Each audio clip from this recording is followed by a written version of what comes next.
আমাদের বাংলাদেশের যিনি হেড, তিনি প্রকাশ্যে ঘোষণা দিয়েছিলেন যে আওয়ামী লীগকে তারা উৎখাত করবে।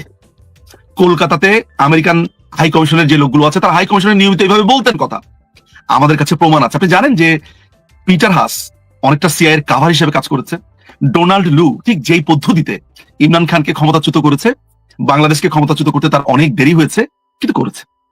সো আলটিমেটলি যেটা হয়েছে, তার মানে আপনি যদি আপনার কথা যদি আমি সারাংশ উপসংহার ধরি, এটি পুরোপুরি আমেরিকার একটি, আমি বলবো আমেরিকা ইউনাইটেড নেশনস, এখানে ইউনাইটেড নেশনস এ খুবই কার্যকরী ভূমিকা যে রেখেছে সে হচ্ছে ভলকার তুর্ক।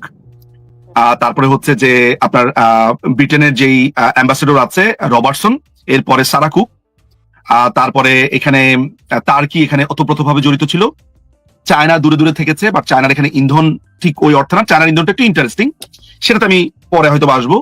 কিন্তু টার্কির এখানে সরাসরি অর্থ বিনিয়োগ ছিল, কাতারের এখানে সহযোগিতা ছিল। এরা সব একজোট হয়েছে। এর কারণ হচ্ছে বাংলাদেশ তার ডিপসির ব্যাপারে একটা বড় সিদ্ধান্ত নিয়েছিল, তার পোর্টগুলোর ব্যাপারে সিদ্ধান্ত নিয়েছে। মায়ানমারের যেই আমেরিকার যে মায়ানমার অ্যাক্ট আছে, প্রধানমন্ত্রী এটাকে কমপ্লিটলি নো বলেছে। আরো অনেক ঘটনা, বিশেষ করে সিলেটে ইউরেনিয়ামের একটা মজুদ আছে, আপনারা হয়তো বা সেটা জানবেন। এটার দিকেও নজর আছে। রাশিয়ার একটা প্রজেক্ট আছে যেটা আমেরিকা ভালোভাবে নেয়নি। এই ছাড়াও আমাদের যেই এয়ারবাস যেটা আছে, অর্থাৎ বোয়িং নেত্রী কেনেন নাই, বোয়িং কিনবেন না তিনি এয়ারবাস কিনবেন। এটাও একটা বড় ধরনের বাণিজ্যের একটা ওদের ভয়ঙ্কর রকমের আপনি বলতে পারেন অসম্মতি ছিল।